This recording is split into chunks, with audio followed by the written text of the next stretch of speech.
Hello everyone, this is Lolly. Today I want to make what's called a Chuckie Tool. I don't know who makes the original Chuckie Tool. I had never heard of it or even thought I might need something like this, but I thought I would give it a try because YouTube has been recommending DIY Chuckie Tool videos to me. And I watched maybe like half of one and I thought I still wasn't impressed, but because I watched the one video, it started recommending all these DIY Chuckie tools to me. So I was scrolling through the thumbnails that they had, and I've seen all variations of people using wooden knobs to make them, and what looked like, air hockey things. And also I saw somebody was using the lid of a glass candle jar. So I thought I have that.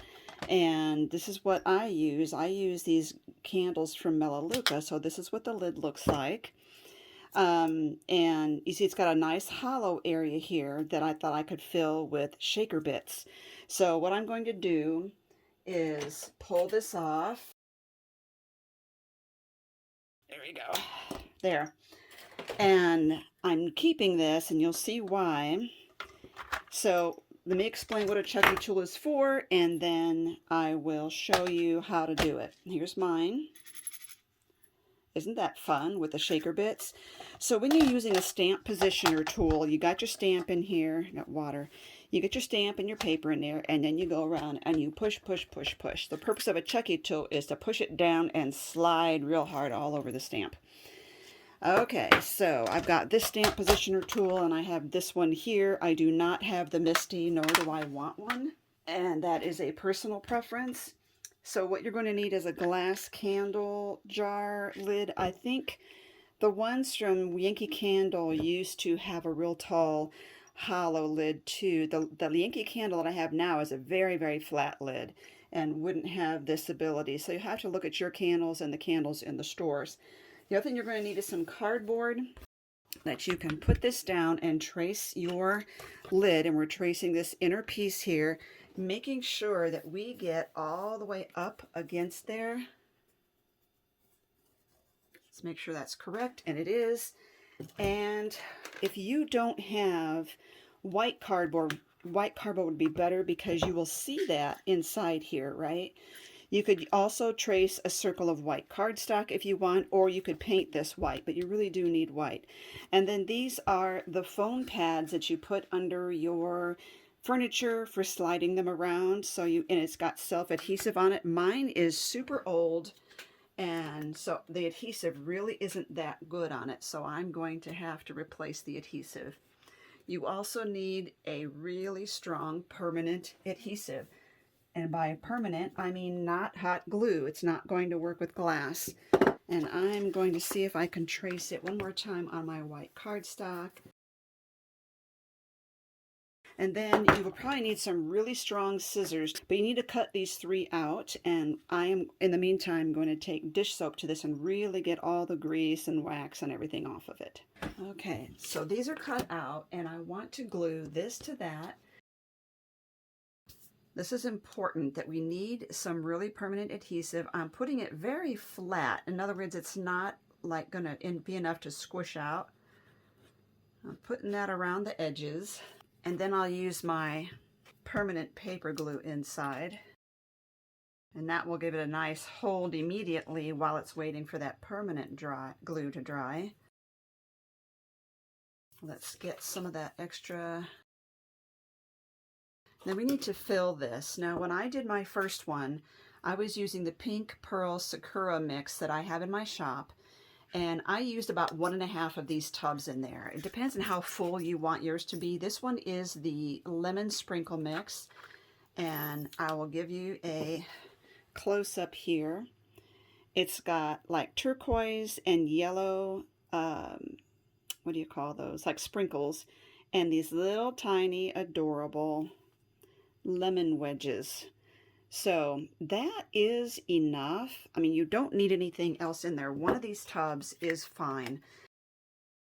I am going to add some of these yellow mini diamonds from Queen & Company. Ooh, that is awesome.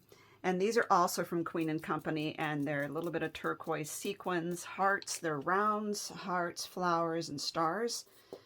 Now you can see how well you like it by putting the white side down and seeing if you think that's enough. And I can see that a lot of the sequin stuff, yeah, that's really good. I think I like that. Okay, so now all we have to do is glue this to that, make sure it's clean, and we're going to take our permanent glue and we're going to go all the way around here. Make sure you get all of the glass. Again, I'm using Power Tack. E6000 would be great as well. It's just that it's more toxic than this is. Now I'm putting it white side down. Now with my first one, I let it set for 20 minutes before doing this. So I think I will do that again because I don't want to get too many layers and get a little crazy. So what I did was I laid this on there because that is going to put the pressure right on the rim.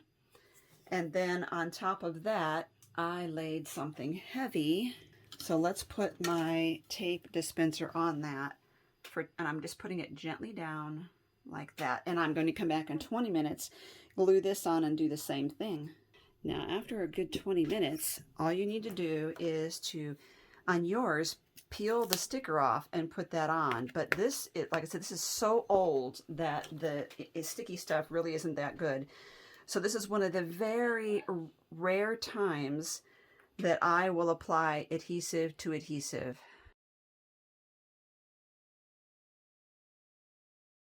Now I don't need to use this because the entire thing could use to have pressure on it. So I'm going to do this, and I really let that set for 24 hours now to get perfect adhesion, though I can take this off after about 20 minutes. It's not going to do me any good after that. I'm just kind of feeling around here to make sure it's pretty even, and I will leave it alone now and come back.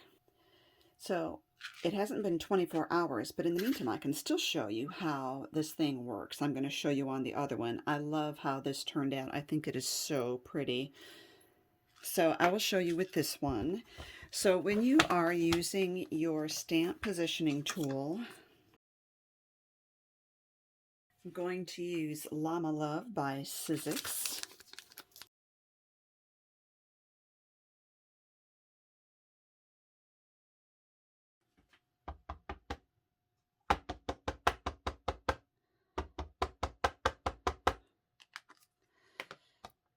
And normally we would just go around and go push, push, push, push. But now with this, you just put it down and rub it all over really hard. And there you go. So that's what that is for. It really was pretty easy. And I think that I got an easier, more full coverage with my stamp that time. So pretty cool. I don't know who came up with the idea. I will look it up and see who came up with the idea of a Chuckie tool to begin with. And here are my two lovely DIY ones. Make sure if you haven't subscribed already, you hit that subscribe button. And if you like this content, give it a thumbs up.